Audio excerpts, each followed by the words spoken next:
About a month ago, I made a video with this exact truck asking if it deserved to be discontinued or if it was an absolute tragedy.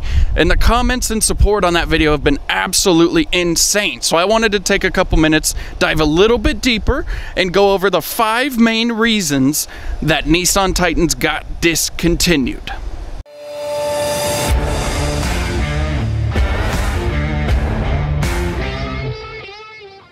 These items aren't in particular order, except for the last one. The last one is very specific, and I think that is the exact reason that these trucks got discontinued. So, make sure you stick around till the end, because we're going to cover the main, most important things that truly killed this truck. Over a month ago, I made a video called Nissan Titan Deserved Demise or something like that. It's one of my most viewed videos, and overwhelmingly, people in the comments loved the Titans that they have. So, I wanted to dig a little bit deeper, and this might be one or two. I'm going to make a video about 5 reasons why the Nissan deserves to be discontinued. And if you guys seem to like that, I'll make one why it should not be discontinued. But we're going to jump into it right now. It's really important to keep in mind that when you talk about vehicles getting discontinued, only new sales really mean anything to the manufacturer, in this case Nissan, right? Doesn't matter how many 10-year-old ones of these are selling to Nissan, aside from very small things like, you know, parts, things like that. But overall, new vehicle sales are what keeps brands going, which is strange because that is our first point. Marketing. Overwhelmingly in the comments, the biggest belief was that marketing is what killed the Titan. Well, I don't necessarily agree with that, because if a truck truly is just an absolute value, everything like that, people are going to know and they're going to sell. But it is true at the same time. I hardly ever see anything about Nissan Titans on TV, on the radio, scrolling through Facebook or Instagram or any of that stuff. You see things constantly about Ford, Chevy, GMC, Ram, blah, blah, blah. Never hardly anything about the Titan. Part of the reason for that could be because they never really did anything super notable, right? They didn't have a lot to market other than the regular specs that we all already kind of know. There wasn't anything to really grab out at you on the Titan that would really make you run to go buy one of these over, say, a competitor, right? Because as important as it is to keep in mind the pricing of new ones, that new sales are what keeps them going, things like that, ultimately on the marketplace, some people are really dead set on new vehicles, but for the most part, are you going to go buy this brand new truck, or would you buy a year or two old Ram, Chevy, Ford, whatever, with really low miles, right? That's kind of the big ultimate question. That's going to bring us to our next point, which is the size of the interior. Now, minor disclaimer, there are good points to the size of this interior being a little bit smaller, but the biggest knock for me personally is that this particular one with the moonroof, me being 6 feet tall, I have short legs and a long torso, and I do sit a little bit more upright than a lot of people, but look at this. My head touches the roof all the way down in my natural seating position. So, if that happens to me, there's no way it doesn't happen to other people, right? So if you're going to go spend the kind of money it takes to buy a brand new truck nowadays on a vehicle like this, I'm not going to buy it if my head touches like that. Even if I like the rest of it even more, I have to be comfortable. In terms of the rear seat, they do have, you know, enough room, plenty of room, but they're not as mind-boggling big as some of the Fords, some of the Rams, things like that. Overall, it's just a little bit of a smaller truck. At least it feels that way. So, like I say, well, all the specs and everything on paper are solid. The room, man, in the real world, I do notice a difference. That brings us to our next point. Nissan has some really big misses on small little things. One of them being this. Watch how this door does not open very far, okay? This is all the way right here.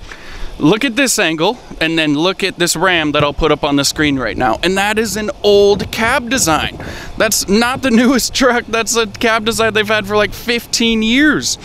Just look at this angle. If I want to load in, say, my rifle case, my bow, my whatever, and put it on the floor, I have to do it at this weird angle, right? If I'm messing with the kids, this door is always in my way. Now, again, that shouldn't necessarily be a deal breaker, but the number one reason will kind of justify some of these things of why I'm being so picky, right? Because they are expensive still. The other thing, it has features, but dude, this feels like it's straight out of a Toyota Corolla, because it pretty much is.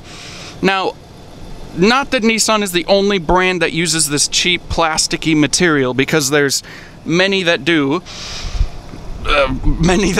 much worse than others even, but everything in here just feels kind of chintzy and plasticky, aside from your core things like the seats.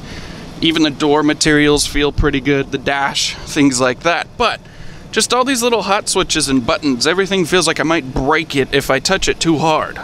Speaking of quality, or an area that they're lacking in quality, look at these cameras. It has the cameras. I don't know if this really does it justice how fuzzy they are, but in the best way I can describe it is if you go look at a Ram, a Ford, a GMC, any of those cameras are in like high def, right? They're like 1080p or 4K. These are like 480p, man. They're not even 720, right?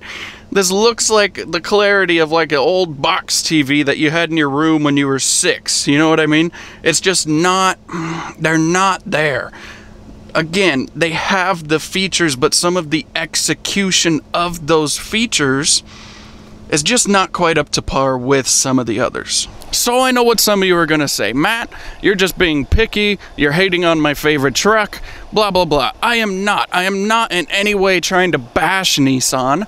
I'm just pointing out some of the things that I think new vehicle shoppers would notice, because, as I mentioned, new is what keeps the manufacturers going, not pre-owned. Pre-owned means almost nothing. So, with that in mind, if you're out looking at a truck, are you going to spend the money on this truck, or are you going to spend the money on a pre-owned Ford, Chevy, or buy a new Ram or whatever, right? Because that leads us to our number one point, which is price. The price of this truck is still a very expensive truck. It's not as much as some comparable brands, but it's far from a bargain, right? It's far from a complete budget option. Look at this truck. The MSRP is in the 60s. I'll put that up on the screen right now. 65 something if I remember right. And I know you don't pay MSRP, but still, this silver Ram Rebel right here with lots of features feels a lot, maybe not a lot better to drive, but does feel better to drive. Put aside your biases, just raw by the numbers, the Rebel is a lot more likely to be purchased brand new than this Pro 4X right here for a similar amount of money, right?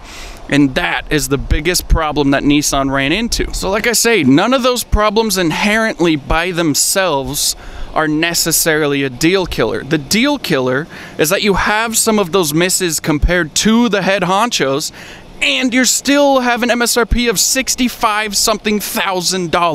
You cannot have those misses at $65,000 MSRPs. It just won't work. It's a no-brainer. And again, I know you can get discounts, you can get things like that, but you also can on Rams, you can on Fords, you can on GMs and Chevys. You see them all the time. So again, I'm not spending $2,000 or $3,000 less to have this truck than I am the Rebel sitting over there. I'm also not spending that much money if I could buy a pre-owned F-150 of take your pick, or a Silverado or whatever with comparable features for the same or less money if that one only has 10,000 miles. Because in my opinion, hot take, just as somebody that works at a truck store, I'm surrounded by trucks all day long, there's some major misses here that would really keep me from buying one. So again, guys, just to reiterate, I really don't want this to seem like I'm bashing Nissan. I'm really not trying to. I actually think this is a really, really good truck with a lot of amazing features to it. A lot of things that are really attractive about this truck. Just, like I say, at the price point, I think that's a hard bargain, you know, a hard sell, when there's just better options on the market for similar money, both brand new and pre-owned. I hope that makes sense. Like I say, I'm not trying to pick on your favorite truck. I do think it's a good truck, which is why I would love to make another video about why they shouldn't have been discontinued. But anyways, that's a point for another day. But that's gonna pretty much do it, guys. Drop a like, leave me a comment, let me know if you think I'm right, wrong, indifferent, whatever you think. Drop a like, leave me a comment, and don't forget to subscribe.